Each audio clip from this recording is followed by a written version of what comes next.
Quel est le rapport entre des coussins espions, un train supersonique, le Uno et un chatbot pervers?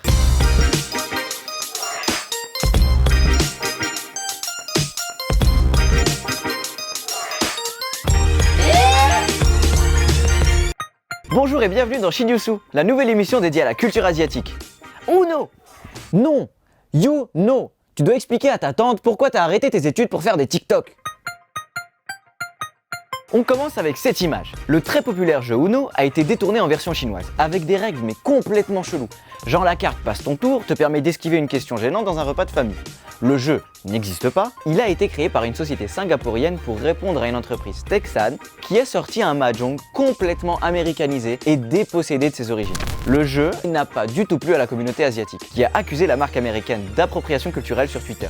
Les internautes ont également reproché à l'entreprise d'avoir supprimé les chiffres et les symboles chinois habituels pour les remplacer par des savons, des cerises et d'autres signes dans le genre. J'adore le mahjong.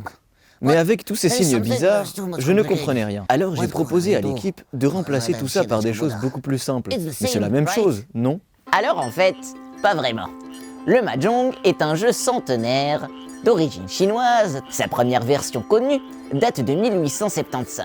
Associant tactique, stratégie, calcul et psychologie, il s'est exporté partout dans le monde avec la diaspora chinoise. Je vous expliquerai bien les règles, mais ces dernières sont variables d'un pays à l'autre et même d'une région à l'autre. Ah, vous voyez donc, j'avais dit que c'était trop compliqué. C'est pour ça, tu mets des dessins et des couleurs et tout le monde est content. RIP Liluda. Lancée sur Messenger par la société coréenne Scatterlab, l'intelligence artificielle censée représenter une étudiante de 20 ans vient d'être effacée. En seulement 3 semaines, Liluda avait attiré plus de 750 000 utilisateurs, mais certains d'entre eux se sont amusés à la manipuler pour lui faire engager des discussions sexuelles, tenir des propos discriminants et offensants envers les minorités sexuelles. Après avoir reçu plusieurs plaintes, les développeurs du chatbot ont déclaré avoir effacé toutes les données et algorithmes pour repartir de zéro et ne plus reproduire les mêmes erreurs. Imaginez un monde où votre boule est votre pire ennemi. La dystopie est en route. En Chine, la société Ebotech a créé un coussin de siège de bureau intelligent permettant de prévenir les maux de dos. Petit problème, les données du siège sont collectées par les ressources humaines de la société et permettent ainsi de savoir combien de temps les employés passent ailleurs que sur leur chaise. Une pétition a été lancée pour que la dernière saison de l'Attaque des Titans soit repoussée de plusieurs mois, voire plusieurs années. Les fans reprochent au studio Mappa une utilisation trop importante de la CGI sur les Titans et dénoncent un trailer mensonger ne laissant pas apparaître les faiblesses de l'animation 3D. Il milite ainsi pour un retour exclusif de la 2D. CGI est un acronyme anglais signifiant effets spéciaux numériques.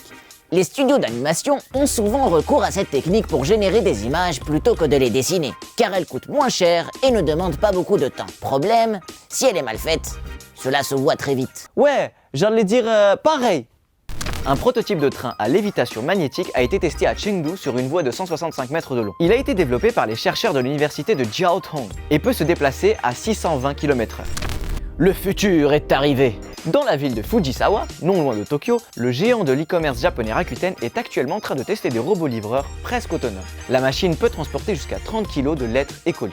Dans un pays à la population vieillissante, les législateurs proposent même d'assouplir les lois concernant les robots, qui sont d'ailleurs interdits de circulation sans surveillance humaine.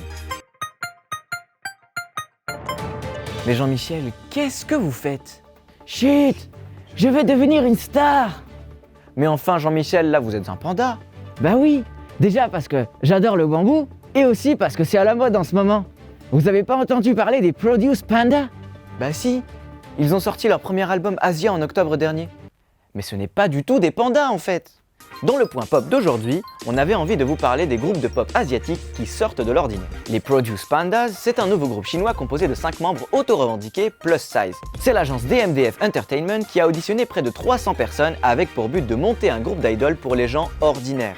Loin donc de l'image standardisée des idoles traditionnelles. Autre cas en Malaisie où la K-pop est très populaire. Mais les sons les plus connus sont parfois remplis de sous-entendus et de danses sexy. Dans un pays à majorité musulmane, certaines personnes ont décidé de faire des covers de sons en retirant les parties contenant des valeurs négatives. On peut notamment parler du groupe Rabitha.